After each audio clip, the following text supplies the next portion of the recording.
আজকে আমি একটি গুরুত্বপূর্ণ বিষয় নিয়ে আপনাদের সঙ্গে কিছু কথা বলতে চাই। বাংলাদেশ একটি সম্ভাবনার দেশ। এই দেশের মাটিতে আছে ত্যাগের ইতিহাস, লাখো প্রাণের বিনিময়ে পাওয়া স্বাধীনতা, আর আছে অবগণিত স্বপ্ন পূরণের বাস্তবনা। কিন্তু এই স্বপ্ন তখনই বাস্তব রূপে নেবে যখন রাজনীতি হবে জনসেবার হাতিয়ার, ক্ষমতার নয়। আজ যারা রাজনীতি করে তারা যদি বোঝে এই পথটা কেবল নিজের জন্য নয়, দেশের প্রতিটি মানুষের জন্য, তবে বদলে যাবে পুরো দৃশ্যপট। ক্ষমতায় গেলে অহংকার নয়, মানুষের কাছে আরও নত হতে হবে, সেবা করার মানসিকতা গড়ে তুলতে হবে। কারণ মানুষ তখনই শ্রদ্ধা করে যখন তারা দেখে নেতা নয়, একজন দায়িত্ব অভিভাবক দাঁড়িয়ে আছে তাদের পাশে। রাজনীতি মানে পোস্টার, মাইক আর শোডাউন না। রাজনীতি মানে হচ্ছে এমন কিছু কাজ যার প্রভাব পড়ে একজন রিকশাওয়ালার সংসারে, একজন কৃষকের হাসিতে, একজন শিক্ষার্থীর ভবিষ্যতে।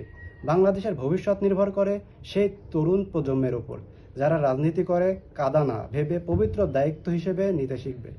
যারা ভাববে আমি থাকতে কেউ না খেয়ে থাকবে, কেউ বিচার না পেয়ে মরবে না, কেউ চাকরি থেকে বঞ্চিত হবে না।